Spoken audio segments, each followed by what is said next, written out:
Agents and managers will play an important role in your career and will hopefully help you to find sponsorship. We spoke to some of the best agents in the business to get their advice. Hi there, I'm Matt Gentry. I'm Andy Murray's manager. I've worked with him for 10 years and I'll hope to give you a few insights as to what to look for and what to avoid. Hi, my name is Charlotte Lawler and I work in the client management division at Octagon in the tennis department.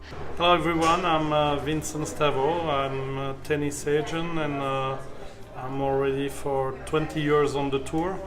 I was lucky to be the agent of Justin Henin and also this last 5 years Marin Cilic. I'm Stefan Gurov. I'm the founder and managing executive director of Top 5 Management. We are currently working with Alina Svitolina, Daria Kasatkina and many other players. Hello, my name is Alistair Garland and I am Vice President of Tennis at Octagon. So what does an agent do? The role of an agent is to help navigate your tennis career and to liaise with different sponsors and talk to different tournament directors to help set up your schedule and help generate revenue for you while suggesting good partnerships.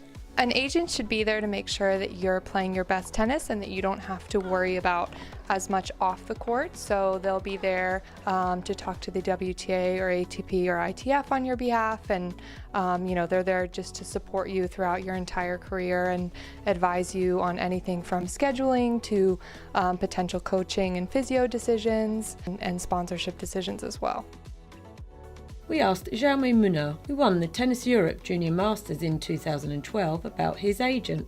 I got agent when I was 15. My agent is just trying to help me as much as he can in everything. He's not in tennis, means contracts, sponsors, means also hotel reservations and travel issues.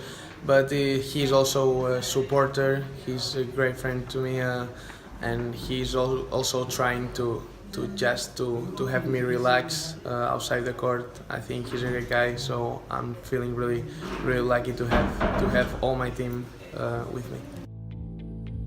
An agent will scout first.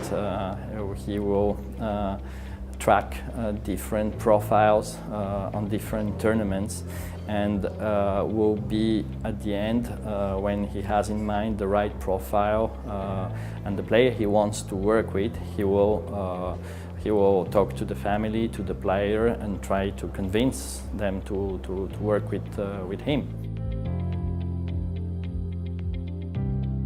I will recommend you for sure not to rush. Because the problem is that some agents can arrive and say, hey, but if you don't sign with me now, your career is finished. No, please don't believe, never ever, this kind of discussion. You must understand that you will have a lot of chance in your life.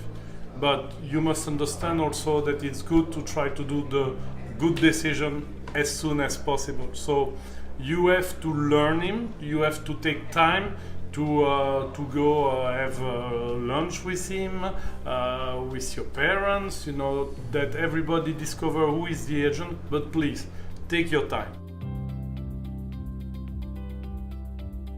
So you should have a lawyer probably before an agent, because the lawyer will look through the agent contract with you. And there's lots of sort of clauses to be aware of and be wary of in agents' contracts. Extensions and renewals is one we've come up against a lot, where an agent can sign you in, and if they negotiate a deal, if you keep that sponsor for life, they are due commission on that sponsor for life as well, regardless of whether they're working with you or not. My opinion that first of all, the agent, especially if you are becoming good, is someone that's gonna be beside you, even like your coach. The time he spends with you will be as your coach is spending with you, as your family is spending with you. So you need to find someone who you trust and who you have good relationship with, who can be your friend at the same time. One of the most important parts of an agent's job is to manage sponsorship for you. Sponsorship is when a company wants you to promote something for them. While you're a junior, they may not pay you money, but will give you free equipment. This still counts as sponsorship. The more successful you become in tennis, the more sponsors you will attract.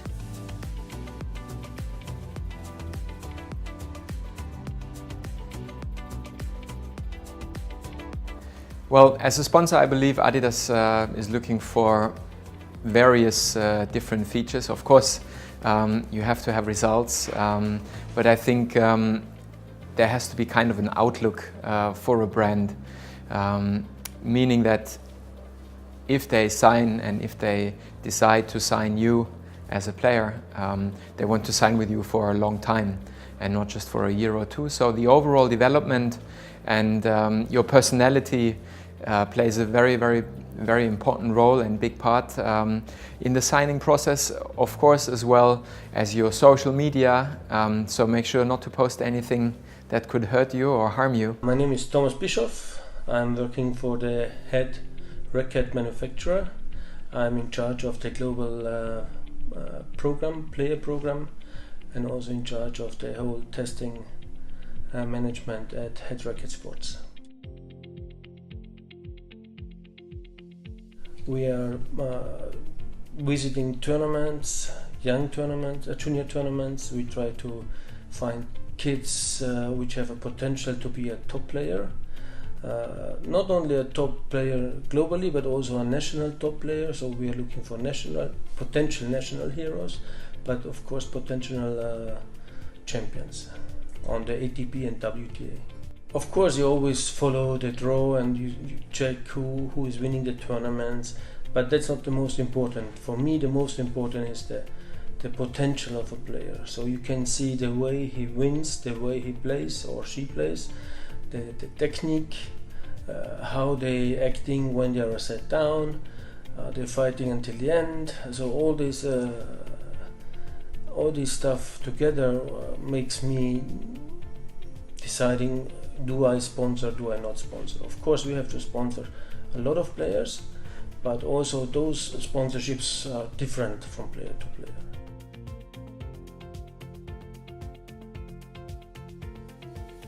Some of our players are sponsored by our national unit, like Switzerland, Germany, Italy, and they get equipment contracts only. It is sponsorship. The value of such a sponsorship is about 8,000 to 10,000 euros a year. So it means a lot. It's not cash, but it means a lot. You get professional products, you get strings, grips, if you need shoes as well, sportswear as well. So the first level is just equipment contract. The second level is equipment contract plus some bonuses. If the player has more potential, we try to sign a long-term contract with even retainer involved. There are not many kids out there in the age of 14, 13 who gets money. Some of them get, but quite more and more they get a bonus contract.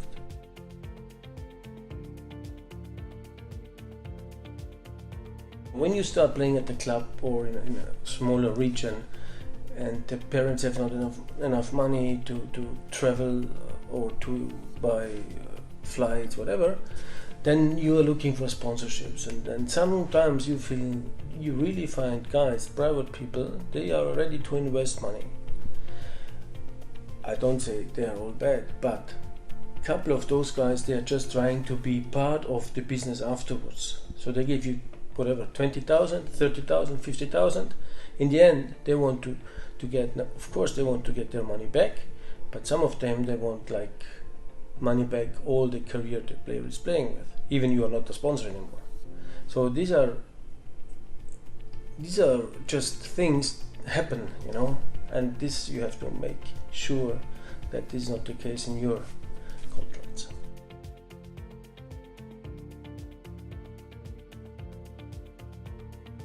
A contract from a manufacturer is a standard contract. There's nothing bad in there. It's no danger in there.